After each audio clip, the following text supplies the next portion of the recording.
Welcome to 6 Bullet 7 Kills, Chapter 2, Part 3.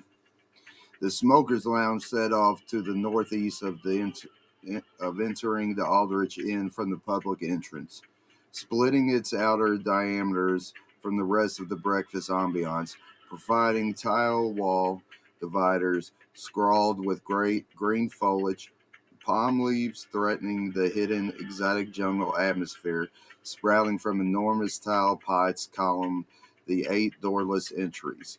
A crescent leather bench held the back border of the lounge. Individual concrete butler statues, hand painted, suspended in posed reality, holding a silver serving tray, a piece with a piece with space enough for a double glass of bourbon, ashtray, a cigar cutter, and individual's box of matches. This is where Spencer Mahoy sat on the right. Wyatt Stingle centered the three. Red Olivier relaxed in the left seat.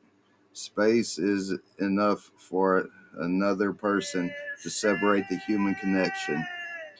Look, that is the kind of love I want. Wyatt held his cigar, a small, dark gray cylinder of ash capping his smoldering air kept lava, dark red orange sustaining temporary fuel. The honor of going back in time, saving humanity from futuristic skeletons made of steel, saving a woman destined to change the future.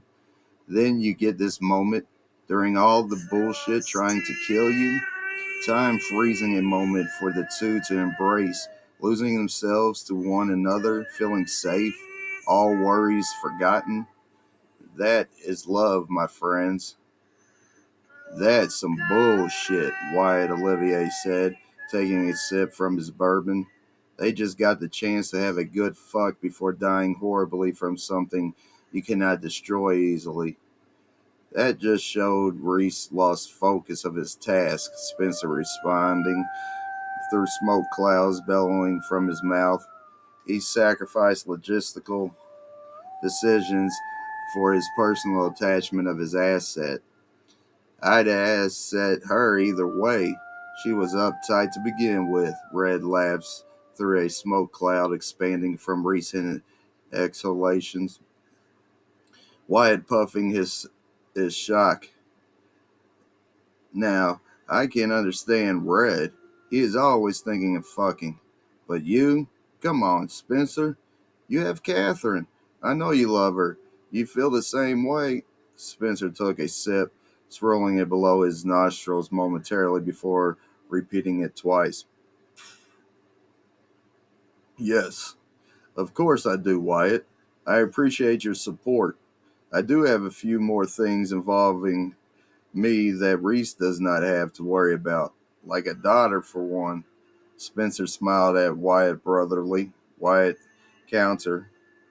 You were in the army, drafted. Reese was in the military, basically drafted.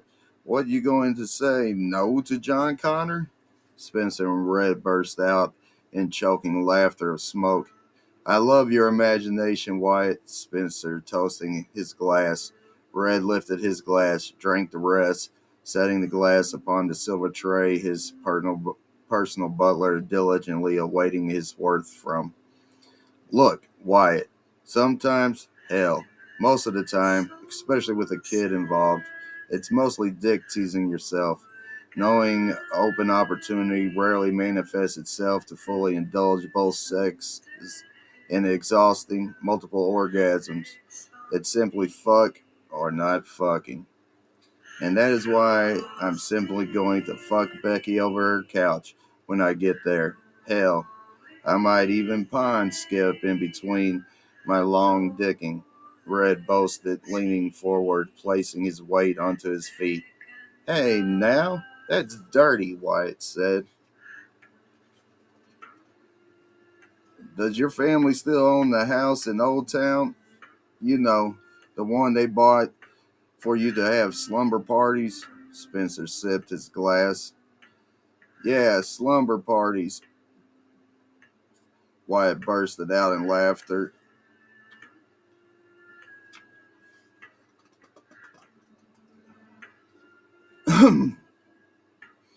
Pardon me. Yeah, slumber parties. Wyatt bursted out in laughter at the images of Red with friends in pajamas sitting on top of sleeping bags.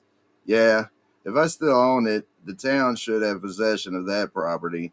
I got money from consolidating my parents' other assets other than my place in Southern Perch. I didn't get a bill of sale for that. Just enough money to not have to worry about working for the rest of my life. Red smirked at his wealth. Shit. I needed it for a stakeout location, Spencer said, finishing his drink. Through the pause of silence, the sound of the storm was a long distance past. Shit. Speaking of fucking, Spencer said, standing up, offering Wyatt the bottle for the road. Wyatt stood up, taking the bottle. Damn, I missed it when you stayed at my mother's house. It's real quiet. Hey, just put a tape in, watch something, and I'll see you for lunch. Spencer reassured his cousin. You safe to drive, Red? You a deputy of the law, Spencer? Red deflected. The three men had their final laugh together for the night.